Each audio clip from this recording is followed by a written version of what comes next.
Welcome to the WA Property Q&A, the podcast where I explore the ins and outs of buying property in Western Australia.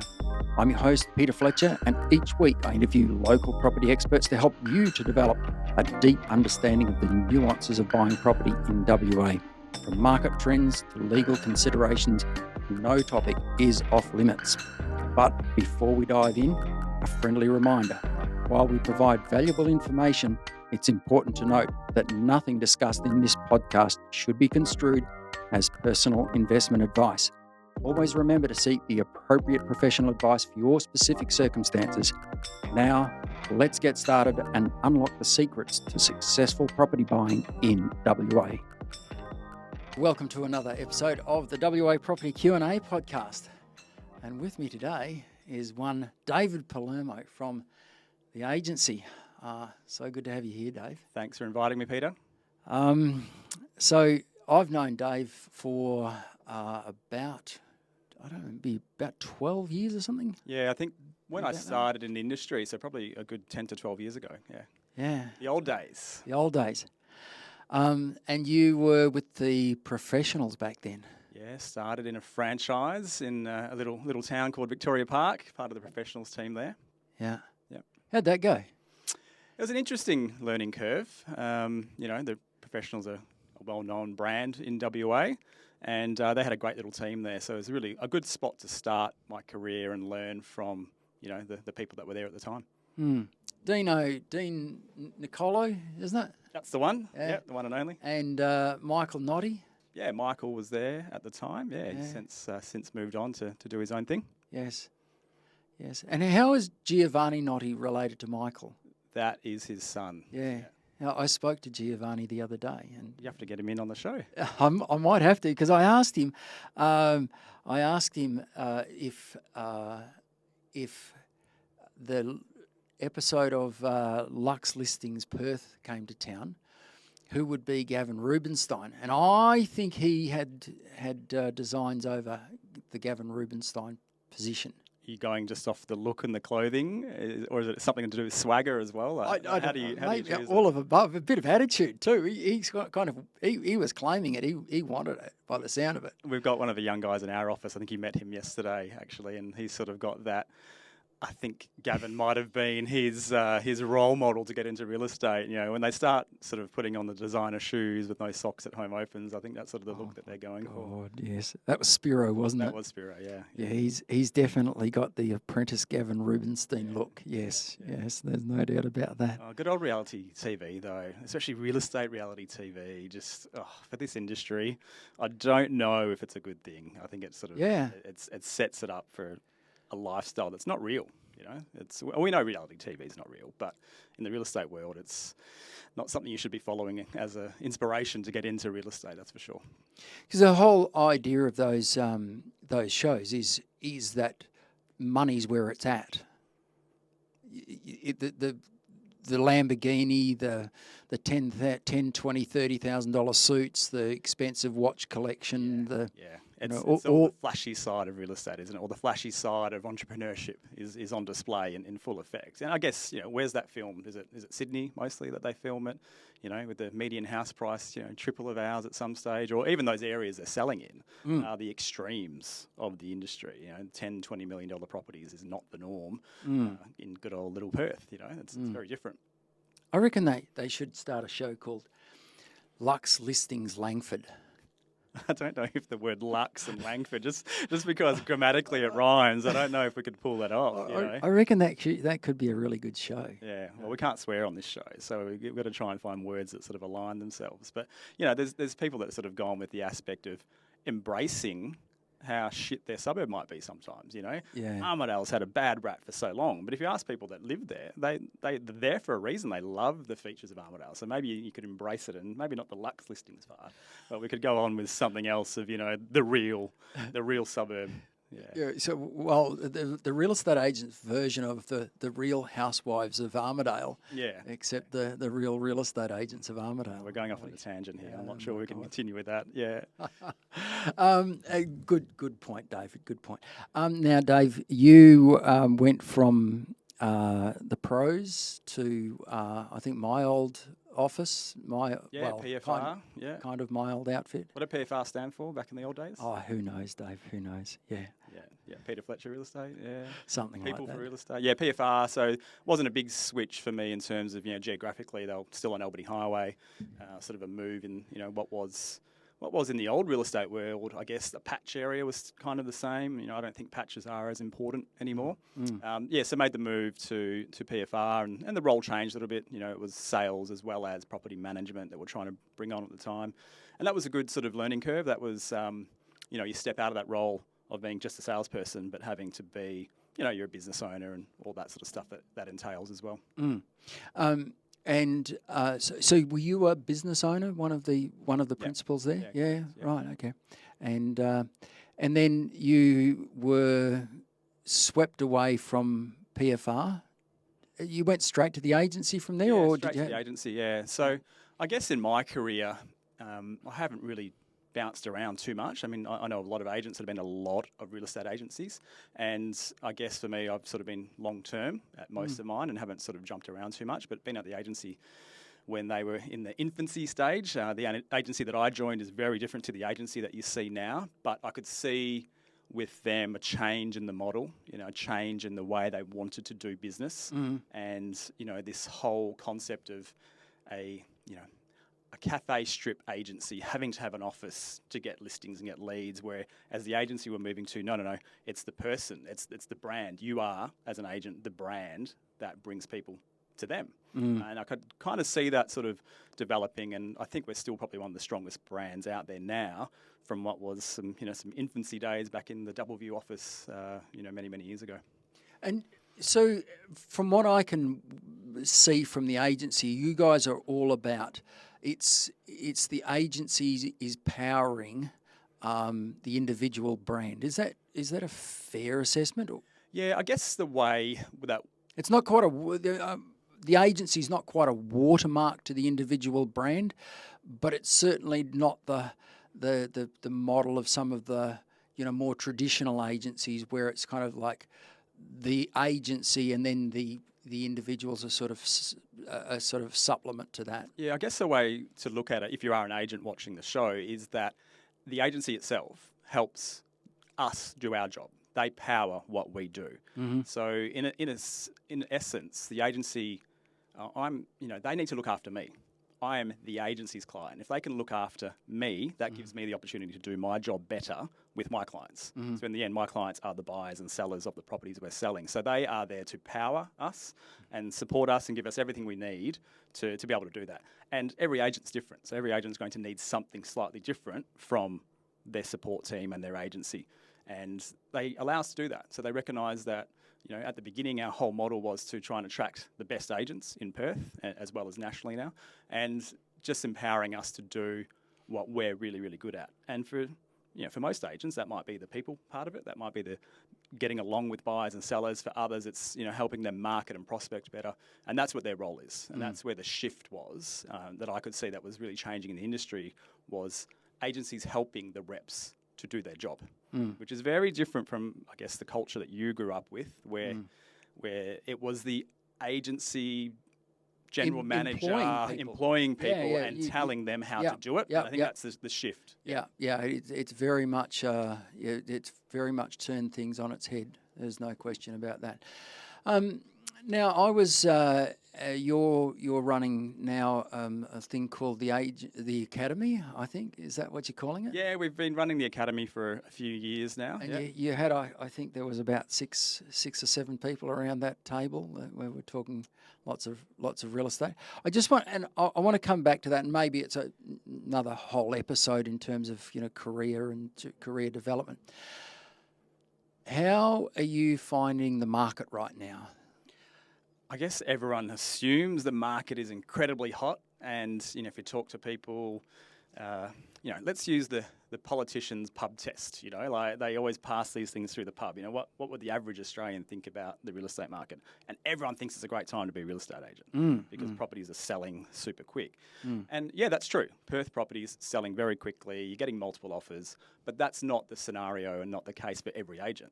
So we're finding the market quite good when we've got listings The experienced agents are able to keep getting listings, but there's a lot of people in the industry that are not surviving. They're finding it very difficult to get stock. So it depends on that question of how's the market. Am I answering that as an agent, or am I answering that as someone that's selling and cashing out of the market? Okay, let's answer it from the consumer's perspective. So from a seller's perspective, I'm thinking you're going to say the market is amazing. Market is probably one of the best ones we've seen in a long, long time, especially my career. Mm-hmm. And I would assume maybe your career, it's the best that I go back a long way, David. Go back a long way. So I go back to 1886, I think. Yeah, no. So horse and cart at every home open. Yeah. That sort of scenario. But it has to be one of the best markets we've seen in a long time for sellers. But that then also creates the problem at the other end, which is how is the market for the buyers? And what we're noticing from the buyers is that they've missed out on properties. We as agents probably prefer to meet buyers that have missed out on a couple of properties. We can sort of help them and guide them through the process. They know what they need to do when making offers and things like that. So sometimes having buyers experience that helps them get deals later on. But we're definitely finding the buyers, it's a tough market for them to be in this market. Definitely. If we call on some recent stories, I'll drag my family into this. I have a niece and she's, engaged, getting married. They're looking for properties and, being the uncle in real estate, I'm getting the text message, what do you think about this one? Where should I put an offer in? What's it worth? And so even us as agents are trying to provide that guidance to family and friends, and they're getting blown out of the water with offers, And we're talking about two professionals in their mid-20s earning good money, but they're missing out on properties because there's other buyers that have just got bigger, deeper pockets, bigger budgets. So very tough to be a buyer right now. What would you say what's your advice to you? Is it your niece? Yeah. What's your advice to your niece and her partner? Like in terms of, they want to buy a property, they want to win one of these negotiations. What advice are you giving her? Do you dig back down to the Italian roots and go, no, don't move, just stay where you are, pay everything off and buy in cash? Is that what? Pay out of cash. Pay cash, yeah. Is that what you sort of have to go back to? But I think realistically is, yes, you are going to have to pay more than the advertised price if a property has got one, because there is... Way more? Yeah, way more. How much is way more? But that's just been what their experience has been. They've had to pay more than they were first thinking. And I guess what they're now doing is they've had their set area that they wanted to be in. And what we're noticing across Perth is that people are now pushing out those boundaries of where they wanted to buy. So if they originally wanted to buy in, let's say, Vic Park, which is where we're filming today, they might not have wanted to go to St. James, Bentley, etc. before, or Carlisle, but they're having to push out into further suburbs to be able to find properties that are in their price range and things like that. So my advice to anyone in that situation is look a little bit further away from your ideal suburb. It might be a kilometre or two outside that ring that you're looking in. But also, don't get sucked into just paying overs for the sake of competing and doing that. Know your budgets and just start looking for better value for money in other suburbs if you can. What is overs? Well, we're seeing 10% over on some properties, depending on the price ranges. My point there behind that question was, what does overs look like? Is it like you go, well, I'll pay 10% over the guided price. Well, that puts me let's say for the 82 Westminster, the one you've got, that puts me at around about 1.1. Who's to say it's not going to go to 1.2? Yeah, the competition determines that, doesn't it? But knowing that going in, so if it is a sale that is an open, transparent process, whether it's an auction or online auction, I guess just knowing what your budgets are and just sticking to those and continually looking if you can. But Dave, budgets are a weird thing because you've got people that will. I'm working with a buyer at the moment, and the budget it started out, I don't want to go any more than 6. And then we found something that we thought we were a chance at 650, had a crack at it at 672, 750, and missed out on it by 14 grand. And suddenly the budget's gone up over 10%, and it's just had we been able to play with that budget, that bigger budget from the start, and the danger is that they chase the market up, and chasing the market up is more dangerous than paying too much for one.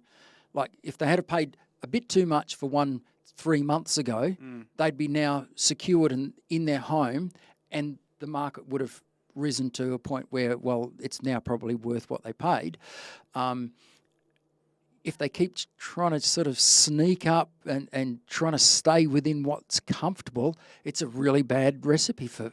At some stage, you have to, if that's your intention, you have to get into the market at some stage. So at what point do you go, okay, I don't want to pay that, but I do need to pay that? And that's what we're seeing. We're seeing people, I talked about before, where people have missed out on properties and they're going, I'm over this, I need to get into the market. That property is not my ideal property, but it ticks a lot of boxes. And I guess this could be a generational thing. Who's buying right now? Is it the young people? Is it the old people? And out of those people that are buying, have they ever compromised in their life? Are they used to this culture of they get what they want? We can go back and tell stories of my parents, and lots of families not having carpets in a property and moving in when it's just concrete and compromising on things. It's the perfect Italian home. Well, that is. Concrete everywhere. But you hear these stories of they went without, whereas I think now the expectation is, no, we need everything, and we need air conditioning, we need this stuff, and they want all of these things in the property, which is why, well, where's the compromise? How far does that budget stretch? And you are chasing the market, but at some point you need to compromise on something. It might be the location, it might be the type of home. I know in my own buying experience, and as you know, I've done a lot of developing and stuff like that, but when buying my own home in East Vic Park, for example, we looked at a place and we just didn't quite think it was for us. It came off the market. Now, that's a strange thing to be talking about. A property didn't sell, but so this was in a different sort of... Back in the day. Back in the day. It wasn't that long ago. It was probably 12 years ago. But the idea was that property came back on the market, and I sort of looked to my wife and we sort of thought about it. We went back and we thought... This wasn't so bad. This wasn't so bad, but we compromised because it wasn't exactly what we want, and we knew during our lifetime there we were going to have to do things to change it to fit it in. But it wasn't that, I'm going to go get the perfect home for myself and overextend and go above your budgets and things like that. So it's a tough one because people chase the market, and we know now, agents talk about multiple offers, lots of offers on properties, and there's probably people there that are just going, my budget's this, and they throw an offer in, and then they just form the basis for going, okay, our current offer is 900. We need to sort of move from there. Yeah. I call it using someone's offer to sharpen another person's pencil. Yeah, happens all the time. Does happen all the time.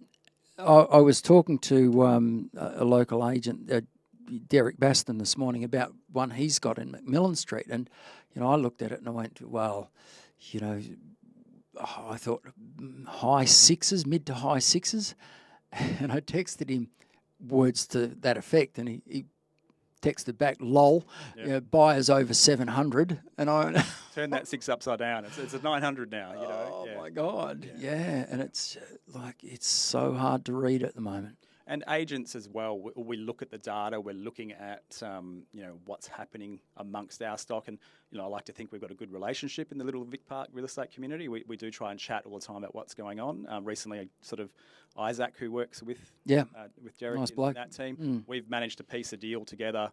Some of my sellers going into, a property that he had available and things like that. But we're looking at things going, what do you think it's worth? Where do we see value? And we can only provide guidance so far because the market then takes it in its own direction, and you're just never quite sure. So, if you've got agents and, as a buyer, if you've got agents and you're asking them questions and a little bit vague on pricing, well, hopefully they're being honest with you that, hey, we're vague because we think it's here, but what's the market telling us? Because we're seeing so much demand come in. When you're appraising a property and the seller's going, well, where do you think it's at? So you're obviously going to start with the sales evidence. And so the sales evidence is going to tell you a story. It's going to give you a rough number. Let's say, your sales evidence let's talk about the one you've got around in Westminster. We can talk about any property, really. So the sales evidence on that one's probably said to you it's worth $950 in that. Around about there is what I'm guessing, don't know. And when you get to that point, what do you add to that as a saying, well, the sales evidence is suggesting here, but it could get to this number here? What sort of rough the percentage? difficulties of the Vic Park market. Yeah. Because you look at these inner city markets, not just Vic Park, but you look at these as an agent, I sometimes think, El Camos is looking really good right now. They're all 4x2s on 300 square metres. They become very easy to value. We're not valuers, but they become very easy to sell. But in East Vic Park and Vic Park and Mount Lawley, you've got so many different pricing points. It's always been a tough it's one. It's been a tough one as an agent to get your head around it. Yes. So yeah, we do look at past sales, but you really have to take that with a grain of salt because the past sales now are perhaps 30 to 60 days old. The data is old now.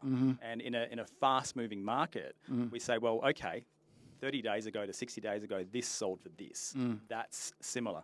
And then there's already a difference of 30 grand. And they're plus. not the same properties. Every property is different. Even if the square meterage is exactly the same, every property is different layout, a 100-year-old home versus a 70-year-old home. They all have character. They all have these things that people love, but they're so different. And you really have to be, and I feel you have to be, honest and open with your sellers. And sometimes that's a dialogue. We'll talk about dialogue later in maybe some training and mentoring sessions that we do. But the dialogue with the sellers has to be, we feel value is here at 900, for example. I don't want to be the agent to come along and say, do your numbers on 1.3 million. If we get a great campaign, it could be 1.3. These people who are selling are potentially buying somewhere else and relying on you as the agent to give them accurate advice. So I tend to be a little bit more conservative, but still give hope. So you have to say, we believe it's 900 based on this. We add a little bit of current market sort of situation going on where it's going nuts and people are falling in love with that type of home. And what's that worth? We talk about what's overs. So what is that worth? Is that 10, 20 grand more? Is it 100 grand more? We're never quite sure on how much competition a particular home will have to get the pricing up. So you really have to look at what's happened in the past, what's currently on the market, and also competition. We haven't talked about competition for a while in our market because things sell so quickly. But what is your direct competition in your marketplace right now, in your suburb, when you go to market? And there might not be any, or there might actually be some. You might have some bad timing and go, oh, crap, the same style of home is on the market on the same street at the same time, and they've put a price on that one. Where do we see it? So I think, in summary, I've answered that in a very long-winded way. You have to be honest with your sellers and give them conservative numbers to look at and actually give them comparable properties and current listings. And that's something I've noticed lately that in what I've heard, because obviously I don't go into other situations with other agents while they're talking to clients, but the feedback I've got from owners looking to sell is, you're the only person that's actually given us a figure. And while my strategy might not be to give a figure to the buying public, how do you not give a seller some indication of what it's worth? Hey, Peter, thanks for letting me into your home today. I'm the professional, but I'm not going to give you a price on what your home's worth. Doesn't really make sense to me. So I think you have to stick to being the professional and give them a guidance on where you think it is, but then a strategy around how to get maximising it. Or if it's not maximising it, it might be the terms and conditions that they're more concerned about. They might not be too fussed on the number that they get, but they might be fussed on, our moving circumstances are pretty unique and we need to do this move in a particular way. So can you get me an offer that's close enough to the money, but has the conditions we need, has the time frame we need? And as in your experience, and I know in the Vic Park market, we have a very, I won't say young professional anymore. They are professional couples who have jobs that they might have to move. They're doing FIFO and all these unique moving parts that we have to work around to give them a clean exit out of their house and moving into the next one. Yes, it's a tricky market. There's no doubt about that. So where's it go from here? The crystal ball comes out every couple of weeks, and I sort of have a look at where it's dangerous to play with this, really, to be honest. I don't see much movement in the market for the next 6 months. As in much change to what's going on? I don't see much change going on in the next 6 months. I think we can get to this Christmas period where everyone starts reassessing their life over a 4-week period and deciding whether they're selling or buying. I don't see much change.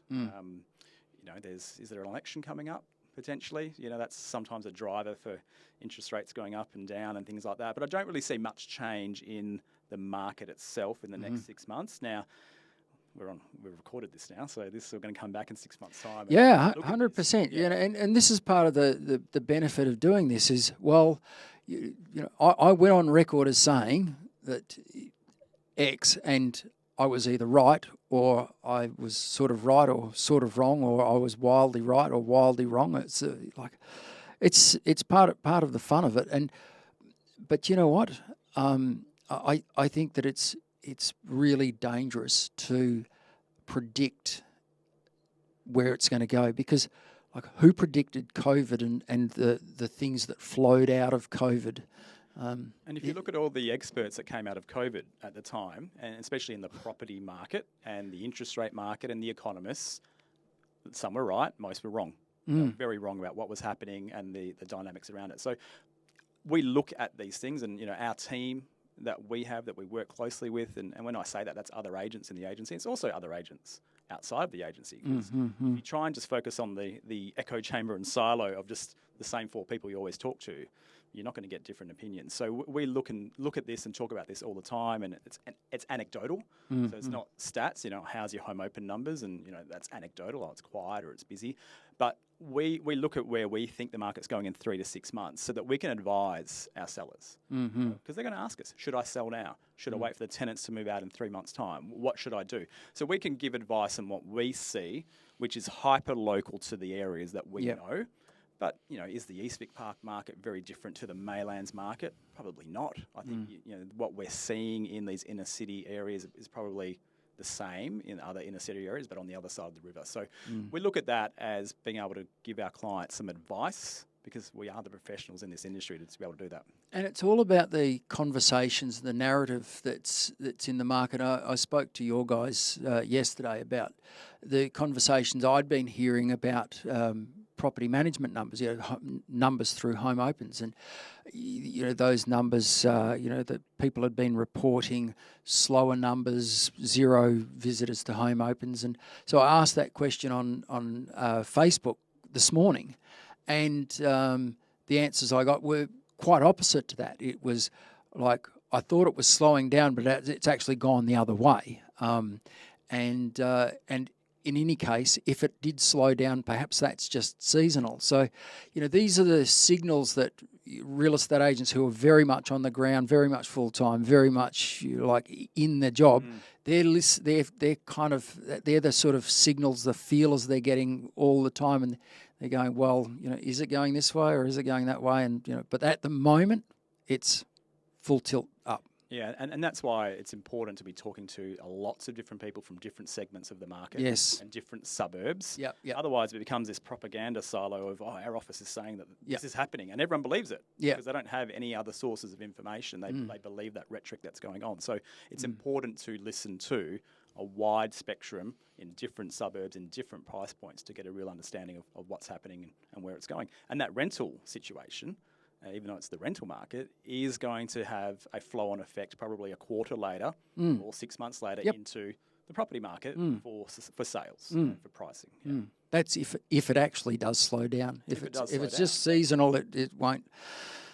It'll just be play on. Yeah. And I guess what happens in that situation is that landlords are adjusting for everything they're seeing in the news. Oh, rentals in such hot demand. Let's just put the rent up another 10%. So there might have been some examples of people going, this shouldn't be rented at $650, and we've had no one at the home open. It should probably come back down to where it should be, 10%. So there could be some overshooting and people testing the market. And that still happens. There's still sellers and still landlords out there who are taking such a robust view of the market that they outprice themselves. Oh, it's a great time though. As a selling agent, if you've got those clients and they go, let's try for $4 million, for example, you go, great. Are you happy with the photos? Yeah, very good, professional. Drone looks good. Yep, we've got 10 home opens lined up. And your feedback is, 3 people at the home open, no one at the home open. So is it a problem with the photos? No. Is there a problem with the marketing description? No. And it's a process elimination. Well, I think you know what the problem is. It's not potentially worth what you think it's worth, because we are in the best sellers market ever. So people will overshoot their expectations, and the greed steps in. Dave, what's your favoured marketing method at the moment for property? My favourite method probably hasn't really changed in its result. And the result that we want is multiple offers. So that, that in recent times has been online auctions, online offer platforms. I feel from a buyer's perspective, it gives them a transparency over where the bids are at to a certain extent. Yeah, I like the transparency. Yeah. And people will say, well, there's a lot of, it creates competition. Well, yes, it does. But rather than bidding against yourself, when the agent says to you, and I've witnessed this happening, agents have actually tried this on me. It's like they'll drop a number, a big number at you. Well, give me, like 1.25, and you're all along thinking it's 1.1, and how about 1,020,000? At least with the online auctions, you can see, well, there's another, like in this one you've got on Westminster Street, the current offer is 970. So at least there's a sort of a floor there. Correct. I think anytime you can be transparent and open with both sides, that's really important. And Perth is not necessarily a traditional auction market, and the numbers prove that. And there's reasons for that. We know there's legislation reasons around why we don't do many auctions. But I think my favourite selling method is one that gives both the buyer and the seller the opportunity to know sort of where they stand at any particular time, and not put them under the pressure of, we're selling in one day. Welcome to the home open. It's 12 o'clock. We're taking offers at 4 p.m. That happens all the time. It does happen all the time. But why shouldn't we give people the opportunity to have a bit more time around buying what is a pretty big investment? So my sort of strategy and philosophy is to give the home some time to breathe, and that's normally 2 weekends as a minimum. Which is going against the norm of sold in 1 day, days on market, 4 days, whatever that might be. And whether it's an online auction method or even just a priced method with a campaign, running to a deadline, giving people opportunities to bring mum and dad or their uncle who's a real estate agent to come through and have a look at a property, or at least call the agents and go, do they stand a chance? Giving the owners that opportunity as well. Because the owners all of a sudden, hey, you've had one home open, we've got one offer, it's $1 million, what do you want to do? And they're like, okay, we've only got one offer. How do we compare that in this market? And I don't think my philosophy's changed much from when you mentioned I joined the professionals a long, long time ago. There was no technology around this back then. And the difficulty was I would always try and get multiple offers for my clients. But you'd be talking to the second buyer and saying, you're winking and you're nudging, going, you need to do a bit more with the offer. You've come in under the asking price, but they have no guidance around where to be. And then you find that second buyer misses out and calls you a month later going, I would have paid an extra $5,000 for that. I would have paid an extra. Everyone says that. And to a certain extent, I believe them. But they had no real guidance because we were limited by what we can tell them in terms of pricing. So at the moment, I think it's this transparency and this honesty around what we're trying to do. Dave, I've seen this firsthand and experienced it, where the agent has told me the number that I need to beat. What's your thoughts on that? Because a lot of agents, they go, well, we're not allowed to tell the buyer, tell anyone what the other offers are. And that was something that was drummed into me since the 4th of April, 1985, when I joined real estate. But now it's kind of being thrown out the door. Where's the industry at it on that subject now? I guess it depends on the campaign and the selling method that you choose. So if it's a traditional auction and you're there, you get to see. Everyone sees it, yeah. Sees that. The process of these online auctions, whether it's through the Realtor sell package or open negotiation or Rezo, that you get to see. Which aren't actually auctions, are they? They look like auctions, they feel like auctions, but they say they're not auctions. Yeah, so some of them are offer management platforms, so it's dealing with the offers that are coming in. One of them is technically an auction. The open negotiation platform is an auction. It's signed under auction conditions, whereas open negotiations offers platform is different. That's it's not highest price wins. So I guess your question was, where do we stand on telling? Because they're just expressions of interest, aren't they? Essentially, yeah. Essentially, and there is some some technical difficulties with each of those. But I guess the question is, where do we stand on telling a buyer what the number needs to be? And I guess as an agent, which number are you giving them? So are you saying the other offer is $1 million, you need to be higher, or are you saying the seller would like an offer to be at $1,010,000? So I think it really comes back to you're in a difficult position if you're doing that, because what are you selling and what are you telling? And 1985, did you say? Was that the date? April? 4th of April, 1985. 1985. What a fine auspicious day. So what was that based on? So that's been drummed into you that you can't disclose this, you can't disclose that. Is it the REBA code of conduct? Is it a privacy thing about the other offer? Is it just something we've made up to go, I invented real estate, this is the way you do it?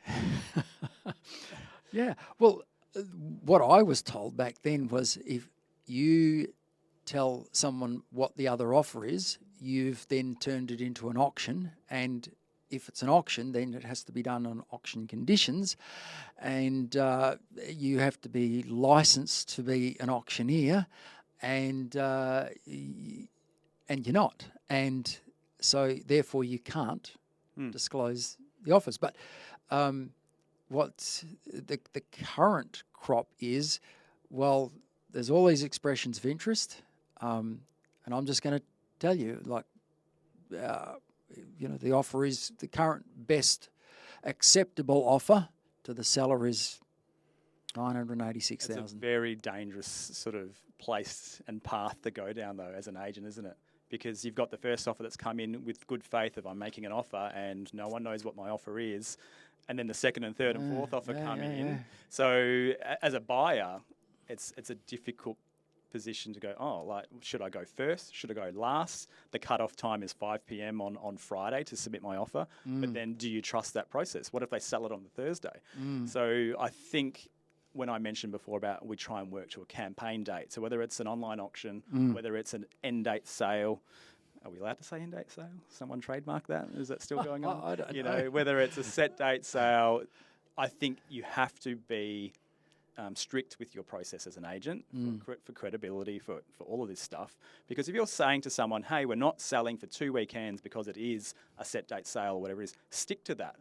Stick to that process and allow people the time that you've said that they've got to come through as much as you can. And what makes it difficult is it's not my home that I'm selling. Yeah. I'm representing someone else, and that's where it gets difficult. Yeah, so the seller might get an offer of, let's say that all the other offers, let's take Westminster, for example, current offer is $970. Someone rolls in Saturday at the home open and says, I'll give you 1.23. Yeah. And the seller's all of a sudden going, how quickly can we sign this? Yeah, of course. Because we are very happy with that number. See you later. And we have this, not so much anymore. I think the market has started to accept the different strategies around selling and accept auction. But we go back to the auction days of 10 years ago when there was a few real estate agents in the local area promoting auction, and they would have people all the time going, I hate this auction crap. I want to make an offer right now. And they would talk it down. Oh, the process is terrible, blah, blah, blah. Because what's their motive? They don't want to compete. Yeah, they don't want to be put into a competitive process with other buyers. They're trying to steal it from there. So, yeah, that does happen where people come along and go, I want to make an offer. I don't believe in the way you're selling it. You have to submit my offer, blah, blah, blah, blah. Because they would go, because back in 1985, my dad told me you have to submit the offer. Yes. And so you go back to these, preconceptions about what you should and shouldn't be doing in real estate. And look, some agents are weaker in their personality in terms of what they believe and can get bullied and pushed around by the buyers, Yes. quite often. Yeah. Well, look, they are the people that say, well, you have to present my offer. They're actually right. You do. The Code of Conduct says that. But then the question is, well, what is an offer? So where you've got an expression of interest, where you say, you fill out one of those forms online and it says, full name, the number I want to offer, am I subject to finance, yes, no, timber pest, yes, no, structural, yes, no, settlement date, yes, like how many days. That is, I think you would struggle to say that's a formal offer. It's not a formal offer. It's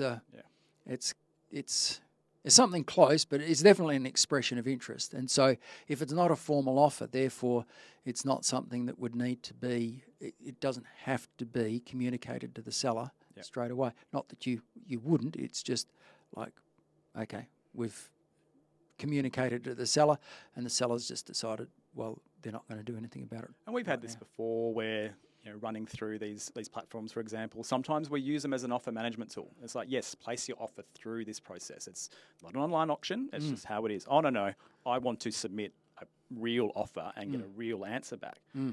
So what do you do as an agent? And my response is, here's your DocuSign. Here you go. Sign that off and I'll get your response or a non-response from the seller. Because the seller, again, might say, well, no. Who are they to tell me I have to respond to that? My choice is to wait the 7 days or the 8 days and things like that. And we talk about the market being super hot and people writing plenty of offers on properties and these multiple offers. Amelia, who you met the other day in our team, we had a little one-bedroom apartment in a suburb and there were 36 offers made through this offer platform. It wasn't an auction. It wasn't an end date sale. We'll just let's just see what we've got ourselves in for. And what that meant was we're there an hour before the home open just to get ready and see who's waiting at the door. And so if you're getting 35 offers on that particular property, I lose track of how many people came through. But can we physically write 35 contracts, and should we? Like, what does the bottom person do? Back in the day, Dave, back in my day, well, roll back to 2004, 2005 when the market was also hot. We would physically write up the offer, like sit down in our boardroom table at 443 Albany Highway and handwrite these offers. And you'd write up 5 or 6 offers per property. Now you there's no way that an agent could write up 35 offers on a property. So these offer management platforms, they're just like an essential tool for you guys. Well, you can write the 35 offers. You can, but it'd take an enormous amount of time. Not really. The leveraging of your technology stack in what you're doing. So having contracts pre-prepared, having just email out and it fills in information. Now, not everyone's going to have the same conditions and things like that. So there is a few tweaks that you make, but it is a lot different to, okay, I wasn't 2005, but I would write... We weren't even out of high school in 2005. I would write every offer that I possibly could. And that meant getting in your car and driving or faxing this stuff back and forth. Yes, I remember fax machines. And even though I'm on TikTok, doesn't mean I'm young. So, and that was the process. But that's our job. Our job is to write these offers and get contracts that are real.